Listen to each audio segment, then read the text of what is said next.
Assalamualaikum warahmatullahi wabarakatuh.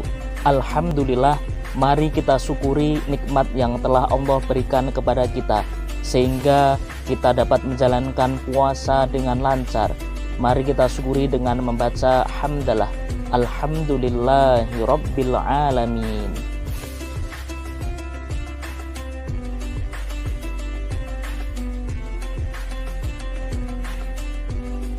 Teman-teman, di sini saya akan menyampaikan ada 5 permasalahan seputar puasa. Yang pertama adalah, bolehkah bagi orang yang berpuasa mencicipi makanan, mengingat aroma makanan masih terasa di lidah? Teman-teman, biasanya bagi ibu-ibu yang memasak itu, dia menjilat atau merasakan makanan yang dia masak terlebih dahulu, agar masakannya terasa sesuai dengan yang dia inginkan. Agar rasanya tidak ngalor, tidak ngidul, maka ia cicipi makanannya terlebih dahulu. Namun aroma makanan tersebut masih terasa di lidahnya. Kalau ada permasalahan seperti ini, bolehkah melakukan hal seperti ini? Jawabannya adalah boleh, asalkan tidak sampai menelan makanan tersebut. Asalkan makanan yang dicicipi tersebut tidak sampai tertelan, maka diperbolehkan. Hendaknya setelah menjilat makanan tersebut, lalu diludahkan untuk menghindari makanannya tertelan. Pertanyaan yang kedua, bolehkah mengunyahkan makanan untuk sang bayi? Kasih sayang seorang ibu begitu besar pada anak tercintanya. Ia rela melakukan apapun demi pertumbuhan dan kesehatan anaknya, termasuk ketika menyuapi si kecil. Sang ibu terlebih dahulu mengunyah makanan tersebut. Makanan diberikan pada anaknya, padahal ia dalam keadaan berpuasa. Apakah mengunyah makanan diperbolehkan bagi orang yang berpuasa, sementara aroma dan rasa makanannya sangat kentara di lidah? Jawabannya adalah boleh, dengan syarat tanpa menelan makanan yang dikunyah tersebut. Walaupun aroma dan rasa makanan masih terasa di lidah, asalkan yang dimakan tersebut tidak sampai tertelan, maka diperbolehkan. Hendaknya setelah menjilat makanan tersebut, lalu diludahkan untuk menghindari makanannya tertelan.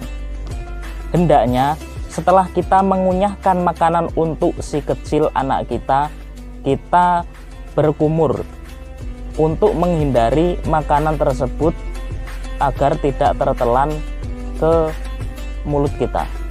Permasalahan yang ketiga, apakah dapat kesunahan sahur ketika makan sahur sebelum jam 12 malam?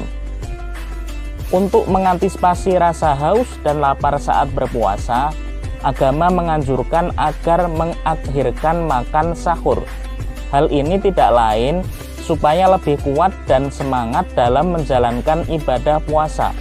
Namun entah karena apa, terkadang sebagian orang melakukan makan sahur sebelum jam 12 malam. Apakah yang demikian itu masih mendapatkan kesunahan makan sahur?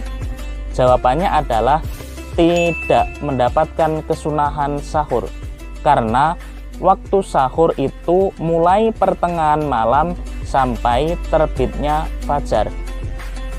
Permasalahan yang keempat, bisakah niat puasa Senin Kamis plus niat puasa qodok? Seseorang mempunyai tanggungan qodok puasa Ramadan. Kebetulan di saat mengqodok puasa tersebut bertepatan dengan hari Senin. Kesempatan ini tidak dia sia-siakan. Di samping melakukan puasa qodok, dia juga niat mengerjakan puasa sunnah. Bisakah ia mendapatkan 2 pahala, yakni pahala puasa qodok dan pahala puasa sunnah?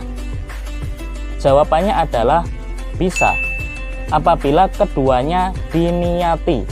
Namun apabila niatnya cuma 1, dia hanya dapat pahala 1. Apabila keduanya diniati, maka dia bisa mendapatkan pahala 2. Dan perlu diingat bahwa niat puasa qodok atau mengganti puasa Ramadan itu harus dilakukan di malam hari seperti puasa Ramadan. Permasalahan yang kelima, apakah boleh menggabungkan dua puasa sunnah? Kadang-kadang pada hari-hari tertentu puasa disunahkan karena dua sebab. Semisal hari Kamis bertepatan dengan hari Asyura. Apakah orang yang berpuasa pada hari tersebut bisa memperoleh dua kesunahan, yaitu memperoleh puasa kesunahan puasa hari Kamis dan kesunahan puasa Asyura? Jawabannya adalah bisa, asalkan keduanya diniati. Dan niat puasa sunnah itu tidak harus dilakukan pada malam hari seperti puasa Ramadan, namun boleh dilakukan setelah fajar, asalkan dia belum melakukan hal-hal yang dapat membatalkan puasa. Bagi seseorang yang akan melakukan puasa sunnah setelah fajar, dia boleh baru melakukan niat puasa sunnah, asalkan dia belum melakukan hal-hal yang dapat membatalkan puasa. Demikian keterangan dari kami tentang 5 permasalahan di dalam puasa. Apabila ada kesalahannya, kami mohon maaf yang sebesar-besarnya. Wassalamualaikum warahmatullahi wabarakatuh.